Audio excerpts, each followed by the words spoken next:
This is Inside Indiana Business Radio for the morning of Thursday, July 16th, 2026. I'm Alex Brown. Greater Lafayette Commerce is using a $40,000 state grant to launch a program aimed at preparing a new generation of owners to acquire and lead established businesses throughout the region. The Entrepreneurship Through Acquisition initiative aims to help raise awareness about businesses that are owned by people who might be looking to retire or make a change but want to see their business continue to thrive. CEO Michael Berger. When we lose those businesses in our community, it often isn't newsworthy. It's a few number of jobs, but it has a very real impact on our community when we lose those jobs and we lose those businesses. The initiative will offer a series of workshops and matchmaking events for prospective buyers, as well as an exit planning framework for owners looking to sell. Fort Wayne-based Do It Best Group is set to receive $3.4 million in incentives from the state for relocating the corporate headquarters of its True Value subsidiary from Chicago to Fort Wayne. According to incentives documents filed with the state, Do It Best expects to invest nearly $12.3 million to make the move and add 180 jobs by the end of 2028.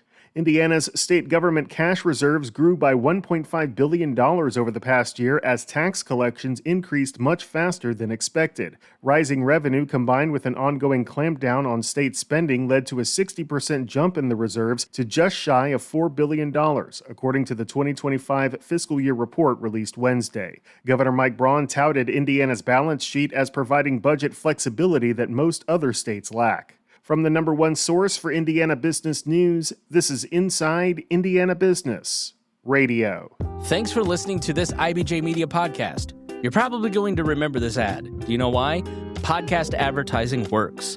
85% of listeners recalled hearing an ad during a podcast, and 70% of podcast listeners have acted after hearing an ad.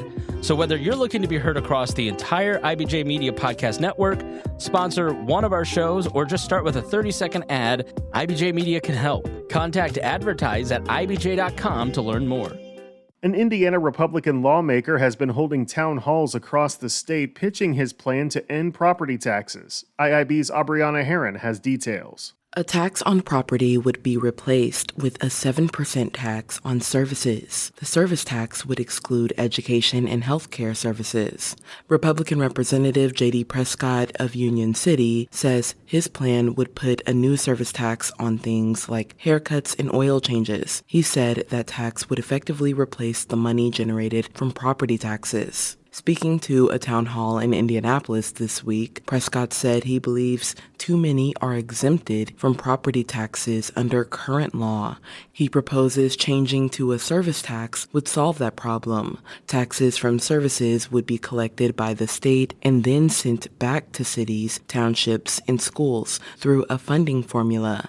That formula would weigh population and miles of roadway in order to determine how much comes back to municipalities across the state. The plan would also eliminate the local government's ability to create TIF districts, which often provide tax breaks for companies.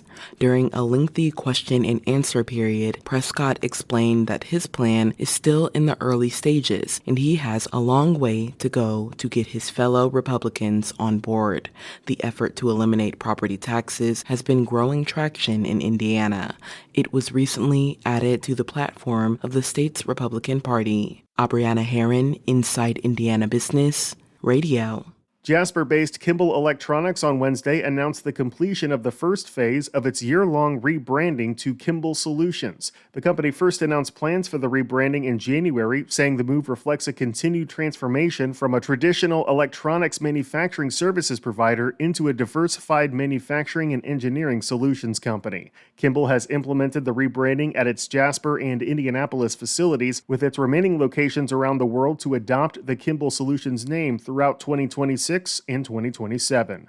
Indianapolis Fire Department Chief Ernest Malone is this week's guest on the Business and Beyond podcast with Gary Dick, presented by PNC, a weekly conversation with high-profile Hoosiers in business, sports and entertainment, and beyond. Available now on the IBJ Media app or your favorite podcast provider. I'm Alex Brown for Inside Indiana Business Radio on Demand.